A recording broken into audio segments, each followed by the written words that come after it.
So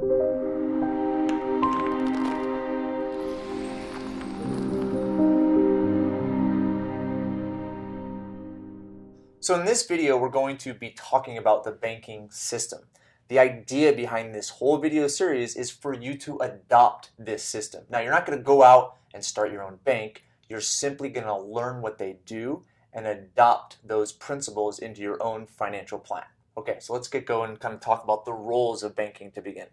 The first role is going to be the depositor. Depositor. Now, why does somebody deposit money into a bank? Well, in the past, it was interest. These days, it's more convenience. We have really cool tools like online apps and bill pay, and you can check everything online and so forth. So I think today it's more convenience than anything else. Now, looking at banks, obviously they are extremely profitable. Their name is on every big building in every major city. Okay, so they have to be doing something that's making them quite a bit of money. So that brings us to the second role, which is the actual bank itself. All right, so there is the bank. Now, this next role is the most important role, and this is the one I really want you to pay attention to as I explain the traditional banking system. This role is the borrower.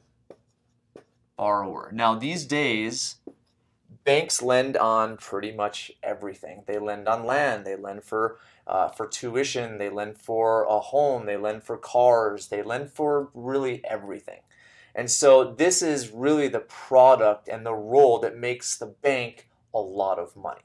And the final role is the actual owner. The owner of the system. Now, the owner of the banking system these days primarily is individuals who own stock in the specific companies, such as Bank of America or Chase, etc. So these are the rules. Now let's start to discuss the process of banking. So as you can imagine, the first part of the process is money going into the bank. An individual taking part of their whole paycheck or all of their paycheck and putting it into the banking system. The bank then becomes a broker of sorts. They become the middleman to a specific loan. Now, as I said, banks are lending on quite a bit these days. We're going to use an example in just a second, but the money goes there. And then the borrower basically pays back the bank. Now, they do owe the depositor something after that. Now, what do they owe them? These days, it's not a lot of interest, which was the case in the past. These days, the bank pays for the services of online banking, the security associated with apps, the bill pay services, and so forth. Those are not free. Those cost the bank a lot of money. So this activity and the profit is really what allows them to pay for the services to the depositor to attract them to put money there. And the net of it all, after all expenses are calculated, the owner is the one that gets the profits. Now let's use a specific example. Now it's hard to quantify what the value of an app or online banking or bill pay. We can't really quantify what the value of those services are. So what we're going to do is backtrack maybe 20, 30 years and look at what banks did initially to incentivize individuals to put money with them, which was pay them interest. So in this example, we're going to say that the bank was willing to pay the depositor 1% to deposit their money there. Okay? So the depositor put money into the bank. The bank subsequently said, we are going to pay you 1% per year based on the balance of money you keep with us. Okay?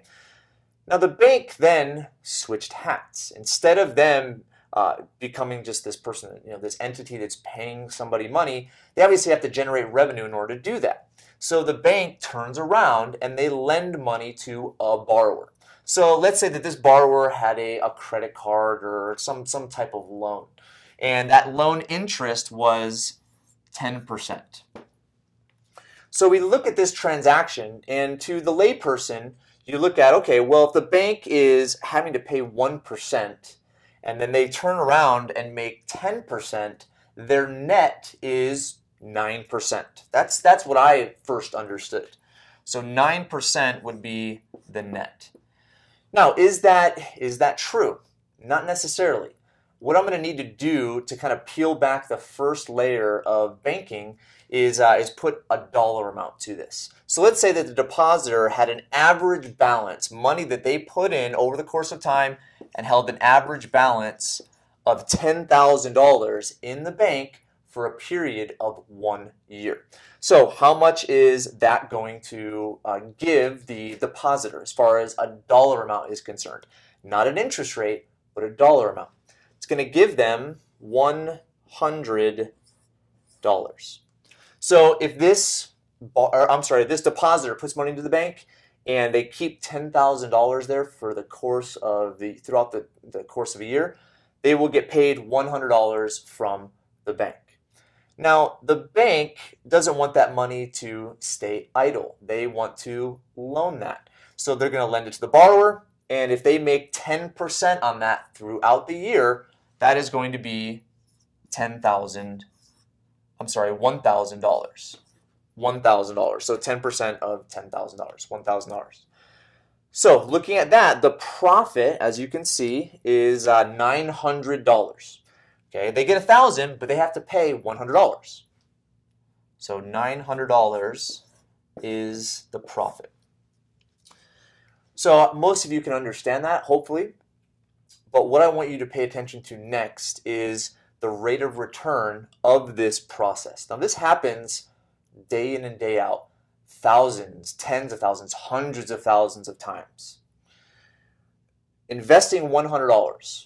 The bank, that's the only money they have out of pocket, right? The $10,000 isn't theirs. The $10,000 is the depositor's.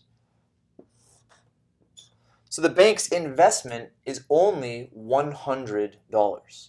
They take that $100 and they turn it into $1,000 over the course of a year because they earn 10% on the full $10,000, which isn't theirs. This is the principle of leverage. Looking at this transaction and looking at the rate of return, turning $100 into $1,000 over the course of a year is 900%. Now this makes a lot more sense. Banks are very successful.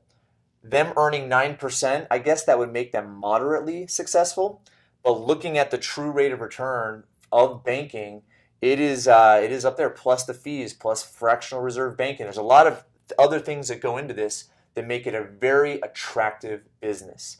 And at the end of the day, who benefits? The owner. Now, I'm going to review very quickly because we're going to get into how to adopt these same principles into your own personal finances. First, the depositor puts money into the bank. The bank houses that money and they broker a loan. They give a loan to some borrower wanting to borrow money from them. The borrower subsequently pays them back.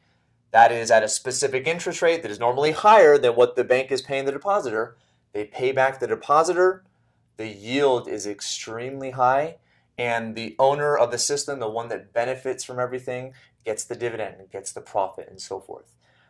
Families throughout the course of history have made a lot of money, have been very successful by adopting this system.